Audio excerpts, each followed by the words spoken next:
The United Galactic Council had always looked down on Earth. To them, humanity was nothing more than a chaotic and primitive species, unworthy of being part of their grand interstellar community. They saw Earth as a noisy little rock in the vastness of space, filled with people who were too busy fighting among themselves to look up and see the stars. But all of that changed when they discovered something buried, deep beneath Earth's surface, a relic left behind by an ancient and long-extinct race. This discovery shook the Council to its core. At first, they sent probes to study the artifact from afar. Then came unmanned drones, trying to analyze it without alerting humanity to their presence. But when they realized just how powerful this relic might be, they decided they couldn't take any chances. The Council sent a message directly to Earth, loud and clear: surrender control of the artifact or face total destruction. Liam Harper was one of the first humans to intercept the transmission. He was a young astrophysicist working for the United Nations Space Agency, a quiet man with messy brown hair and glasses that always seemed slightly crooked. His job was to monitor signals coming from space, searching for anything unusual. For weeks, his team had been picking up strange bursts of data across multiple frequencies. At first, they thought it was interference or some kind of cosmic anomaly. But as they pieced together the fragments, the truth became undeniable. It was a message, and it wasn't friendly. The words appeared on Liam's screen late one night while he sat alone in the dimly lit lab. Surrender the artifact. Read, or your planet will be destroyed. There was no greeting, no explanation, just cold, blunt demands. Liam felt his stomach drop. He stared at the screen for what felt like hours, his mind racing. Was this real? Could aliens really be threatening Earth? And what did they mean by the artifact? He knew he had to tell someone. Grabbing his phone, he called Colonel Grace Monroe, a decorated military officer tasked with overseeing Earth's response to extraterrestrial threats. She answered on the second ring, her voice sharp and professional even at this hour. "Harper," she said, "what is it?" "I think you need to come in," Liam replied, his voice trembling slightly. "We've got a problem." Grace arrived. Within minutes, her boots clicking against the tiled floor as she strode into the lab. She was a tall woman with short blonde hair and piercing blue eyes that missed nothing. Her uniform was crisp and neat, every button perfectly aligned. When Liam showed her the message, she didn't flinch. Instead, she leaned closer, her expression unreadable. "This changes everything," she said finally, breaking the silence. "If they're willing to threaten us, they must believe we have something valuable, something dangerous." "But we don't even know what they're talking about," Liam exclaimed. "What artifact? We haven't found anything like that." Grace crossed her arms, thinking hard. "Then maybe they know something we don't. Either way, we can't ignore this." "I'll brief the president immediately." News of the alien ultimatum spread quickly through the highest levels of government. Within hours, world leaders were scrambling to respond. Emergency meetings were held in secret bunkers beneath major cities, where generals, scientists, and politicians debated humanity's next move. Some argued that compliance was the only option. After all, Earth's military capabilities were laughable compared to what the Council could bring to bear. Others insisted on defiance, believing that giving in would only embolden the aliens further. Colonel Monroe stood before a room full of grim-faced leaders, her posture rigid and commanding. "We cannot negotiate with threats," she declared, her voice cutting through the tension like a knife. "If they want this fight, we'll give it to them. But we won't go down without a struggle." Her words earned murmurs of approval from some, but others weren't convinced. A senator from Europe raised his hand hesitantly. "And if we lose?" he asked. "If they destroy us? Billions of lives are at stake here." Grace locked eyes with him, her gaze unwavering. "If we roll? Over now, we lose anyway. Our freedom, our dignity, all of it. Is that what we want our legacy to be? That we surrendered without a fight?" As the debate raged on, panic began to spread beyond the closed doors of government buildings. News outlets caught wind of the alien message, though details remained vague. Headlines screamed about impending doom. and social media erupted with theories ranging from conspiracy-laden nonsense to outright despair. People around the world watched the skies, half expecting massive alien ships to descend at any moment. Amid the chaos, Liam returned to the lab, determined to find answers.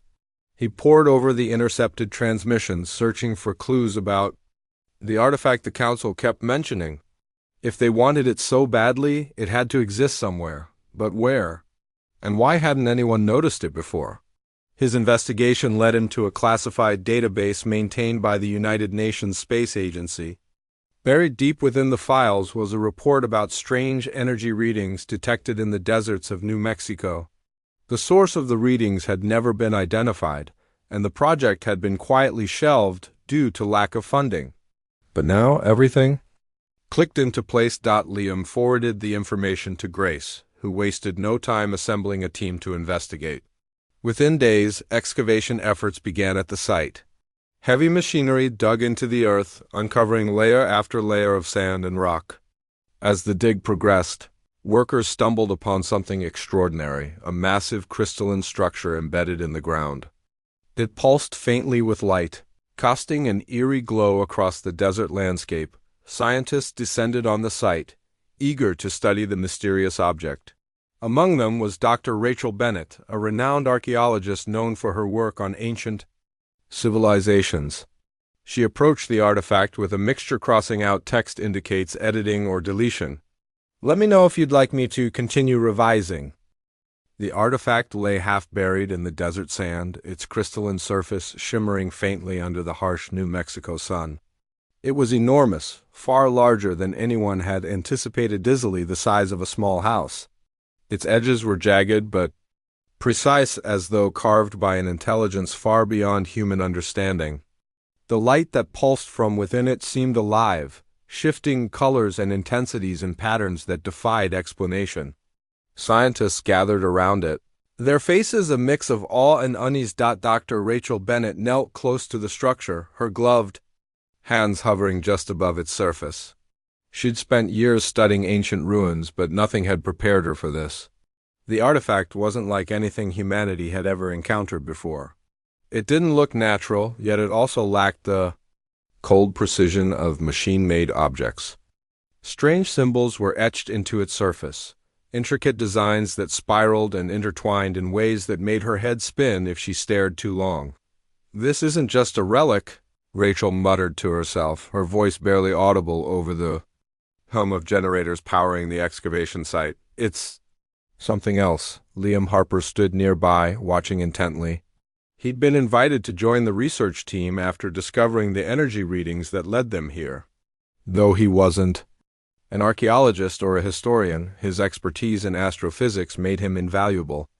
The artifact emitted faint electromagnetic signals, similar to those picked up by satellites orbiting Earth. Liam believed these signals might hold the key to understanding what the Council wanted and why they were so desperate to get it. As the scientists worked, strange things began happening. Equipment malfunctioned without warning, shutting down only to restart moments later. Compasses spun wildly, unable to find north. Even the temperature around the artifact fluctuated unpredictably, sometimes dropping below freezing despite the scorching desert heat. Rachel noticed something else, a faint vibration coming from the crystal itself. At first she thought it was her imagination, but when she pressed her hand lightly against the surface, the sensation grew stronger. The artifact felt alive. "Liam," she called out, her voice tinged with urgency. "Come here, you need to feel this." He hurried over, crouching beside her. When he touched the crystal, his eyes widened. "It's resonant," he said, his mind racing, "like it's reacting to our presence." "But how?" Before either of them could answer, the artifact let out a low hum that reverberated through the ground. Everyone froze, staring at it in stunned silence. The pulsing light grew brighter, almost blinding, and then, without warning, the entire structure lit up. A surge of energy shot outward, knocking everyone off their feet. Lights flickered, generators sputtered, and for a brief moment the desert fell into darkness. When the power returned, the artifact had changed. Hovering above its surface was a holographic projection, a swirling image of stars and planets unlike any map humanity had ever seen. But the scene quickly shifted, showing images of destruction cities reduced to rubble, skies filled with ash, and armies clashing under alien banners. The message was cryptic but unmistakable. Whoever wielded this artifact held immense power, but also faced grave danger. Rachel scrambled to her feet, brushing sand off her jeans. "What was that?" she asked, her voice trembling. "Did we trigger it?" "I don't know," Liam admitted, still staring at the projection. "But I think it's trying to tell us something." Over the next few days, the research team worked tirelessly to decode the artifact's secrets. They photographed the symbols etched into its surface and ran them through every linguistic database they could access. None of the patterns matched known languages, human or otherwise. Yet there was a rhythm to them, a mathematical precision that hinted at meaning beneath the chaos. Liam focused on the electromagnetic signals. Using specialized equipment, he recorded the frequencies emitted by the artifact and analyzed their structure. What he found astonished him. The signals weren't random, they formed a complex sequence, almost like a code. And embedded within that code were coordinates pointing to specific regions of space. These aren't just numbers. Liam explained to Rachel during one of their late-night brainstorming sessions. They're locations. Places where something important might be waiting. Rachel frowned. Important how? Are we talking about resources, technology, or something worse? I don't know, Liam admitted. But whatever it is, the council seems terrified of it. That ultimatum, they're not just worried about us using the artifact. They're scared of what it might unlock. Their conversation was interrupted by Colonel Grace Monroe, who had arrived to check on their progress. She listened intently as Liam and Rachel shared their findings, her expression growing darker with each revelation. When they finished, she crossed her arms and exhaled sharply. "So you're telling me this thing isn't just a weapon," she said. "It's a key. To what, exactly?" "That's the problem," Liam replied. "We don't know. But based on those projections, it's safe to say it's not going to be pretty." Grace nodded grimly. "Then we need to figure it out and fast. The council's deadline is less than 2 weeks away. If they attack before we understand what we're dealing with, we're sitting ducks." Despite the pressure, progress was slow. The artifact resisted all attempts to fully activate it. No matter what combination of signals or frequencies the team tried, it remained dormant, offering only fleeting glimpses of its potential. Frustration mounted among the researchers. But Rachel refused to give up. "There has to be a reason it's responding to us," she insisted during one particularly heated meeting. "It's not rejecting us outright. Maybe it's testing us." "Testing us for what?" another scientist snapped. "To see if we're worthy? This isn't some cosmic morality play." "No," Rachel countered. "But maybe it's gauging our intentions, our curiosity. If it reacts to us, then maybe it needs more than just technical input. Maybe it needs trust." Her words hung in the air, met with skeptical silence. But Liam found himself nodding slowly. "She might be on to something," he said. "If this thing is ancient, it's possible it was designed to interact with sentient beings, not machines. Maybe it's looking for something deeper than logic." Determined to test her theory, Rachel spent hours sitting near the artifact, speaking softly to it as if it were a living creature. She described Earth, its people, its struggles, and its hopes. At first, nothing happened. But on the third day, the artifact responded. The light within it brightened, and the symbols on its surface rearranged themselves into new patterns. Soft, melodic tone filled the air, almost like music. Liam rushed over, his heart pounding. "Rachel, what did you do?" "I didn't do anything," she said, her voice filled with wonder. "I just talked to it like it was listening." The breakthrough was short-lived. As the artifact continued to react, it became clear that its activation came with risks. The ground beneath the excavation site began to tremble, and the air crackled with static electricity. Instruments monitoring the artifact's energy output spiked dangerously, prompting alarms to blare throughout the camp. "We need to shut it down," one of the engineers shouted, rushing toward the control panel. "No!" Rachel yelled back. If we interrupt it now, we might lose whatever connection we've established. Grace stepped in, her commanding presence cutting through the chaos. "Stand down," she ordered. "Everyone back to a safe distance. Let's see what happens." Several tense minutes, the artifact pulsed and hummed, its light growing brighter and brighter until it seemed to consume the entire site. Then, as suddenly as it had begun, the activity ceased. The artifact dimmed, returning to its original state. The holographic projection vanished, leaving behind only silence. Rachel and Liam exchanged glances, both equally shaken and exhilarated. Whatever the artifact was, it had shown them a glimpse of its power and its potential consequences. They had made progress, but they were no closer to understanding its true purpose. And time was running out. Back at headquarters, Grace briefed President Daniel Hayes on the latest developments. The president listened carefully, his face lined with worry. When Grace finished, he leaned back in his chair, rubbing his temples.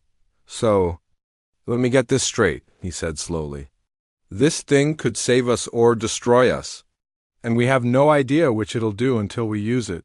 "That's about the size of it," Grace confirmed. "But if we don't use it, the council will. And I don't think they're planning to ask permission." Hayes sighed heavily. "Then we better hope your people can figure it out in time. Because if they can't, we're going to have to make some very hard choices." As the days ticked away, tensions mounted across the globe.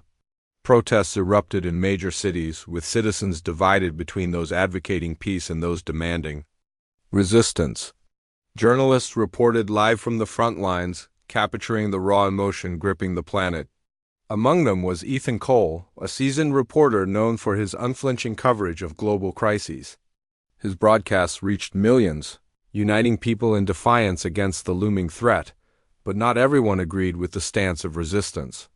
In secret meetings, a faction within Earth's government argued that surrendering the artifact might be the only way to avoid catastrophe. Their voices were quiet but persistent, threatening to undermine humanity's fragile unity at the worst possible moment. Meanwhile, Liam and Rachel worked around the clock, driven by a mix of fear and determination. They knew the fate of Earth rested. The Council's retreat was met with relief and jubilation across Earth. For the first time in days, people allowed themselves to hope. News outlets broadcast images of cheering crowds, soldiers embracing one another, and scientists celebrating their improbable victory.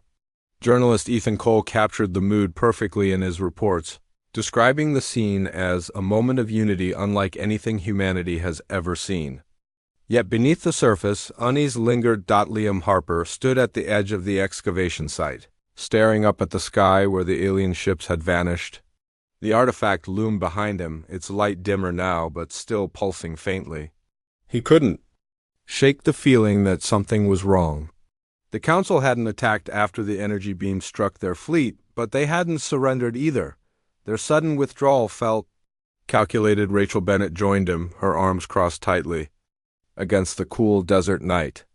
"Do you think they're gone for good?" she asked, her voice tinged with doubt. "I don't know," Liam admitted, shaking his head.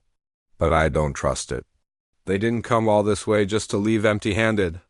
Grace Monroe approached them, her boots crunching softly on the sandy ground. She had been coordinating cleanup efforts and securing the site, but her sharp eyes missed nothing. "Whatever happens next," she said firmly, "we need to be ready. If they come back, we won't get a second chance."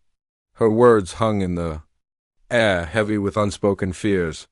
Despite humanity's apparent success, no one truly believed the threat was over. The artifact remained an enigma, its full potential still untapped and potentially dangerous. Activating it had bought them time, but at what cost? Back at the command center, President Daniel Hayes addressed his advisors in a somber tone. "This isn't the end," he warned. "The Council retreated, but they'll regroup. And when they return, they'll bring everything they have?" Colonel Monroe nodded. "We need to figure out how the artifact works. Quickly. It's our best defense, but also our greatest risk." The team redoubled their efforts, working around the clock to decode the artifact's secrets. Its behavior had changed since activation. The symbols etched into its surface glowed intermittently, rearranging themselves into new patterns. Sometimes it emitted low-frequency hums that resonated through the ground, making nearby equipment malfunction. Other times it seemed almost dormant, its energy levels dropping to near -0. Rachel spent hours studying the shifting symbols, convinced they held the key to understanding the artifact's purpose. She noticed recurring sequences like fragments of a language or code. When she compared them to ancient human scripts, she found eerie patterns that suggested the artifact was designed not just as a tool, but as a form of communication. "It's trying to talk to us," she told Liam during one of their late-night sessions. "Not in words, but in concepts, ideas, maybe even emotions." Liam frowned. "If it's communicating, why can't we understand it?" "Because we're looking at it the wrong way," Rachel replied. "We're treating it like a machine, but it's more than that. It's alive, or at least it reacts like it is." Her theory sparked intense debate among the researchers. Some dismissed it as fanciful thinking, while others saw merit in her observations. Regardless, there was no denying that the artifact responded differently depending on who interacted with it. When Liam approached it, its energy surged unpredictably. When Rachel touched it, the light softened, almost inviting. It was as though it recognized them individually, adapting to their presence. As the days passed, tensions mounted within the research team. Exhaustion took its toll, leading to arguments and mistakes. Equipment failed repeatedly, forcing engineers to improvise repairs with limited resources. Supplies dwindled and morale plummeted. Even Grace, normally unflappable, began to show signs of strain. Then came the breakthrough, or so they thought, one evening. While analyzing data from the artifact's energy emissions, Liam identified a pattern that matched the coordinates he'd discovered earlier. These weren't random locations. They were points in space connected by invisible pathways, like threads in a cosmic web. The artifact wasn't just a key, it was a bridge. What if it opens portals? Liam suggested during a hurried meeting with Rachel and Grace. Not just anywhere, but specific places. Places the Council doesn't want us to reach. Rachel's eyes widened. "You mean other dimensions or worlds?" "Possibly," Liam replied. "But if we activate it without knowing where it leads, we could unleash something far worse than the Council." The implications were staggering. Humanity had stumbled upon technology capable of reshaping reality itself, but at a cost none of them fully understood. The artifact's warnings, conveyed through holographic projections and cryptic symbols, hinted at catastrophic consequences if misused, yet time was running out. The Council's absence was temporary at best, and when they returned, Earth would need more than theories to survive. Determined to learn more, Rachel and Liam conducted a controlled experiment. Using the artifact's energy signatures, they attempted to recreate the conditions that had triggered the initial beam. This time, however, they focused on stabilizing the output, hoping to gain greater control over the process. As they adjusted the frequencies, the artifact began to hum louder, its light intensifying until it filled the entire excavation site. Then, without warning, the ground trembled violently. A crackling sound echoed through the air, followed by a deafening roar. Above the artifact, a swirling vortex appeared, a shimmering portal unlike anything anyone had ever seen. Its edges rippled like liquid metal, casting strange reflections across the desert landscape. "What have we done?" Rachel whispered, her voice trembling. Before anyone could respond, something emerged from the portal. At first it was indistinct, a shadowy mass shifting between solid and liquid states. Then it solidified, taking on a colossal form that towered above the excavation site. Its body was sleek and metallic, yet organic in appearance as though forged from living steel. Glowing eyes scanned the area, radiating hostility. Panic erupted among the researchers. Soldiers scrambled to secure the perimeter, raising weapons despite knowing they were powerless against such a creature. Grace shouted orders, her voice cutting through the chaos. "Stand down, do not engage." But the entity paid no attention to the humans. Instead, it turned its gaze skyward, focusing on the distant stars where the Council's ships had fled. A deep, guttural screech reverberated through the air, sending shockwaves across the desert. Sand whipped into the air, stinging exposed skin and obscuring vision. Liam grabbed Rachel's arm, pulling her back toward the safety of the command bunker. "We need to shut it down," he yelled over the noise. "Now, I don't think." "We can," Rachel shouted back, her face pale with terror. "It's not responding to us anymore." The entity moved with unnatural speed, circling the artifact as though inspecting it. Then, abruptly, it stopped. Its glowing eyes locked onto the crystal structure, and for a brief moment it seemed to hesitate. Whatever connection existed between the artifact and the entity, it was undeniable and deeply unsettling. Grace radioed the command center, her voice urgent. "President Hayes, we have a situation. Something's come through the portal. We don't know what it is, but it's beyond anything we've encountered before." Hayes listened silently, his expression grim. "Do whatever it takes to contain it," he ordered. "And find a way to close that portal," easier said than done. The artifact showed no signs of deactivating, its energy output continuing to spike dangerously. The portal remained open, pulsing with an eerie light that seemed to warp the very fabric of reality around it. Meanwhile, the entity prowled the site, its movements deliberate and calculating. Desperate, Liam and Rachel tried to communicate with it. Using the same frequencies that had stabilized the artifact earlier, they fed data streams encoded with peaceful gestures and mathematical patterns. To their astonishment, the entity paused, tilting its massive head as though considering their message. "It's listening," Rachel breathed, clutching Liam's arm. "Keep going." They increased the transmission, layering in more complex sequences. Slowly, the entity lowered itself to the ground, its glowing eyes dimming slightly. It emitted a low rumble, almost like a growl, but softer, less threatening. "We're getting through to it," Liam said, his voice filled with cautious optimism. "But what does it want?" Before they could answer, alarms blared throughout the site. Sensors detected multiple objects approaching Earth's atmosphere fast. The Council had returned, bringing reinforcements. Massive ships descended from orbit, their weapon systems powering up as they prepared to strike. Grace issued a final order. "Everyone, fall back! Now!" The soldiers obeyed reluctantly, retreating to safe distances as the alien fleet unleashed a barrage of energy blasts. But instead of targeting the humans, the Council's weapons homed in on the entity. Explosions rocked the desert, shaking the ground and sending plumes of sand into the air. The entity roared in defiance. Rising to its full height, its body shimmered, shifting forms as it absorbed the attacks without visible damage. Then, with terrifying speed, it launched itself skyward, colliding with the nearest alien ship. Metal screeched against metal as the two forces clashed, unleashing waves of energy that lit up the night sky. Humanity watched in stunned silence as the battle unfolded above them. The Council's superior numbers should have given them th. The aftermath of the battle left Earth in a state of uneasy calm. The desert around the excavation site was scarred, littered with debris from both the alien ships and the entity that had emerged from the portal.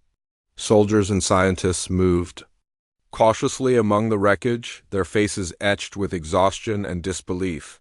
For days, the world held its breath, waiting for some sign of retaliation from the Council, from the artifact, or from the mysterious entity that had saved them. Grace Monroe stood at the edge of the site, her hands clasped tightly behind her back. Her uniform was dusty, her boots scuffed, but her posture remained rigid and commanding. She watched as engineers worked to stabilize the artifact, which had gone silent after the portal closed. Its light no longer pulsed, its surface cold and inert. Whatever had awakened it before now seemed dormant or perhaps exhausted. Rachel. Bennett approached her, carrying a clipboard filled with hastily scribbled notes. "We've run every test we can think of," she said, her voice heavy with frustration. "It's like it's sleeping." "Or waiting," Grace replied, her gaze fixed on the crystalline structure. "For what, I don't know, but we can't let our guard down." Liam Harper joined them moments later, his face pale and drawn. He hadn't slept in over 48 hours, his mind consumed by questions he couldn't answer. What if it's not done? He asked quietly. What if activating it again brings that thing back? Rachel shook her head. We don't even know what that thing was. Was it protecting us, or was it just reacting to the council? Either way, Grace interjected, it's clear the artifact is more than we realized. It's not just a relic, it's a weapon, a gateway, maybe even a sentient being. And until we understand it better, we're sitting ducks. Back at the command center, President Daniel Hayes convened an emergency meeting with his top advisors. The room buzzed with tension, the weight of recent events pressing down on everyone present. Ethan Cole, who had been granted access to document the crisis, sat quietly in the corner taking notes as the leaders debated humanity's next move. We survived this round, Hayes began, his tone measured but firm. But make no mistake, the council will return. And when they do, they'll come prepared. Colonel Monroe stepped forward, her expression grim. We need to prepare too. The artifact gave us a fighting chance, but relying on it alone is reckless. We have no idea what it might unleash next. Hayes nodded. Then we focus on two things: understanding the artifact and strengthening our defenses. If the council wants a fight, we'll give them one, but on our terms. The decision sparked heated discussions about resource allocation, global cooperation, and ethical concerns. Some argued that the artifact should be destroyed to prevent further risks, while others insisted it was humanity's only hope against future threats. Ultimately, Hayes sided with those advocating for caution.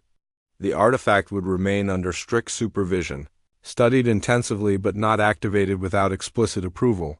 Meanwhile, Liam and Rachel continued their research, determined to unlock the artifact's secrets. They worked tirelessly, analyzing data and running simulations, but progress was slow. The artifact resisted all attempts to reactivate it, remaining stubbornly inert despite their best efforts. Frustration mounted, but neither of them gave up. They knew the answers were there, they just had to find them. As weeks turned into months, life on Earth began to return to a semblance of normalcy. The initial panic subsided, replaced by a cautious optimism. People went back to work, children returned to school, and cities rebuilt themselves. Yet beneath the surface, fear lingered. The skies were watched more closely than ever, satellites scanning for any sign of the Council's return. Militaries around the world ramped up training exercises, preparing for a war many feared was inevitable. Journalist Ethan Cole captured the mood in his reports, describing a planet caught between hope and dread. Humanity has faced extinction-level threats before, he wrote. But never has the line between survival and annihilation felt so thin. Despite the uncertainty, the artifact became a symbol of resilience. Governments collaborated like never before, sharing resources and knowledge in ways previously unimaginable. Scientists from different nations worked side by side, united by a common goal. Even ordinary citizens found inspiration in the story of Earth's defiance, rallying behind calls for unity and innovation, but not everyone shared this sentiment. A small faction within Earth's leadership still believed surrendering the artifact was the only way to ensure long-term survival. Senator Margaret Ellis led the charge, arguing that humanity's defiance had only delayed the inevitable. We cannot win this fight, she declared during a televised interview. Every day we cling to that relic is another day closer to destruction. Her words sparked outrage, with millions accusing her of betrayal. Protests erupted outside government buildings, demanding accountability and transparency. President Hayes addressed the nation, reaffirming his commitment to defending Earth. Surrender is not an option, he said firmly. Not while we still draw breath. Amid the political turmoil, Liam and Rachel made a breakthrough. After months of painstaking analysis, they discovered a hidden layer within the artifact's energy signatures, a secondary code embedded beneath the primary sequence. When decoded, it revealed fragments of information unlike anything they'd seen before. Mathematical equations, geometric patterns, and even what appeared to be snippets of language hinted at a deeper purpose. It's not just a key or a weapon, Liam explained during a briefing with Grace and her team. It's a map, a guide to something far greater. To what? Grace asked, her brow furrowed. We don't know yet, Rachel admitted. But whatever it is, it's connected to the entity that came through the portal. Maybe it's trying to lead us somewhere. The discovery reignited debates about whether to reactivate the artifact. Some argued that following the map could provide humanity with the tools needed to defend itself against the Council. Others warned of unleashing forces beyond comprehension. Ultimately, Hayes approved a controlled experiment, allowing Liam and Rachel to attempt reactivation under strict supervision. The process was painstaking, requiring precise calibration of frequencies and energy levels. As they worked, the artifact began to stir, its surface glowing faintly once more. Symbols shifted and rearranged themselves, forming new patterns that pulsed with increasing intensity. Then, with a low hum, the portal reopened a swirling vortex of light and shadow. This time, however, the entity did not emerge. Instead, the artifact projected a holographic image above the site. It showed a star system far beyond Earth's reach, surrounded by unfamiliar constellations. At its center was a massive structure, resembling the artifact but on a scale that defied imagination. What is that? Grace whispered, her voice filled with awe. I think it's where the map leads, Liam replied. Maybe it's the source of the artifact's power or its creator. Before anyone could respond, the projection changed. Images of the entity appeared, alongside scenes of it battling the Council's fleet. Then came a final message, written in symbols that flickered. Across the hologram, Rachel translated it haltingly, her voice trembling. It says, "You are not alone," and then, "Choose wisely." The portal closed as suddenly as it had opened, leaving behind silence. The artifact fell dark once more, its secrets locked away for now. In the days that followed, humanity faced a new reality. The artifact remained silent, its true purpose still unknown. But the encounter had changed everything. Earth had proven itself capable of standing up to even the most powerful forces in the galaxy and surviving. For better or worse, humanity had taken its first step into a larger universe. Somewhere, deep within the cosmos, the Council watched. Tand waited. They had underestimated Earth once. They would not make the same mistake twice. The year was 2147, and Earth had taken a firm stance. Humanity had decided to stay out of the endless wars that tore through the galaxy. The people of Earth were tired. For centuries, they had fought among themselves over land, power, and resources. They had destroyed forests, poisoned oceans, and polluted the air. It took decades of effort just to begin healing the planet. With so much work still left to do, Earth's leaders agreed that staying neutral in galactic conflicts was the only way to ensure humanity's survival. Daniel Carter was one of those leaders. He was a tall man with graying hair and sharp eyes. That always seemed to be calculating something. As a diplomat, he had spent years negotiating peace treaties between nations on Earth. Now, he stood before the United Nations Assembly, arguing once again for neutrality. "We cannot afford to get involved in someone else's war," he said firmly. His voice echoed through the large chamber as delegates listened intently. "Our focus must remain on rebuilding our world, not destroying it further." Not everyone agreed? With Daniel. Rachel Monroe, a brilliant scientist working at the International Space Research Institute, often found herself at odds with his views. She was younger than Daniel, with dark curly hair and a determined expression that rarely faltered. Rachel believed Earth's refusal to join interstellar alliances made it an easy target. "If we don't stand with others," she argued during meetings, "with her colleagues, we'll be standing alone when trouble comes knocking." And trouble did come knocking on a quiet evening in late October. Rachel was in her lab, surrounded by screens displaying data streams from satellites orbiting the solar system. Her job was to monitor anything unusual outside Earth's atmosphere. Most days, this meant tracking asteroids or studying cosmic radiation. But tonight, something strange appeared on her radar. A cluster of objects was moving rapidly toward the sun.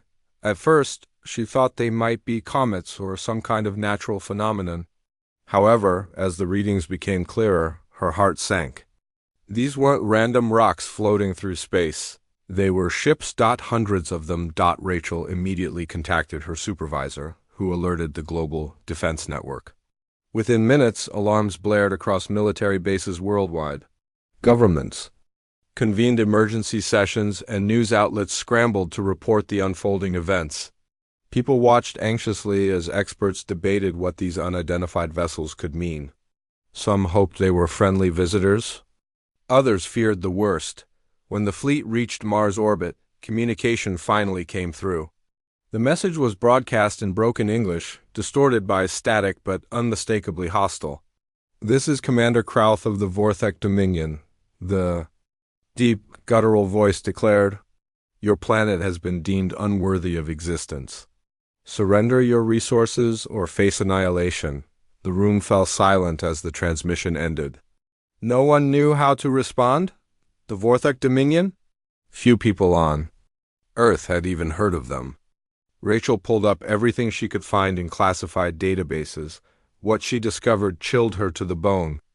The Vorthak were an ancient empire known for conquering weaker civilizations. Their technology far surpassed anything humans possessed. And their cruelty was legendary. Entire species had vanished under their rule, wiped out without mercy. Daniel Carter faced the impossible task of responding to the ultimatum. He sat in a dimly lit conference room, surrounded by advisors and military officials. Everyone looked to him for answers, but he felt utterly powerless. How could Earth possibly negotiate with beings like this? Still, he tried. Through a hastily assembled broadcast, he addressed the Vorthek directly. "We are a peaceful civilization," he began, choosing his words carefully. "We have no quarrel with you. Let us talk about this situation calmly and avoid unnecessary violence."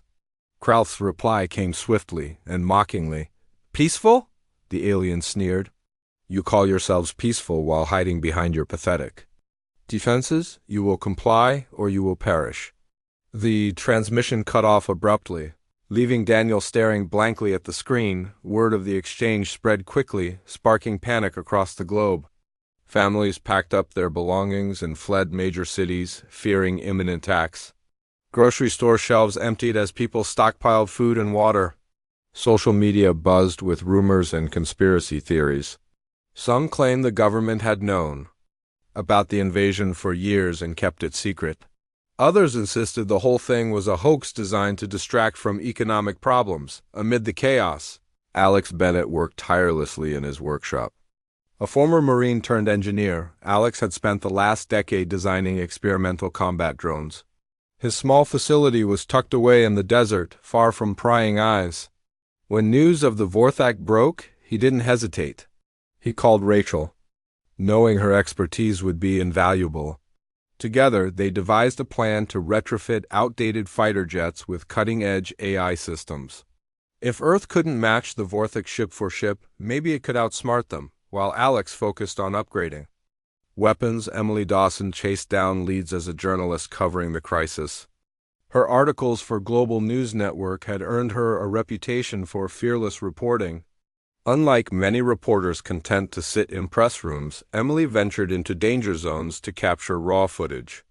This time, however, she stumbled onto something bigger than she anticipated. During an interview with a defense contractor, Emily noticed inconsistencies in his statements.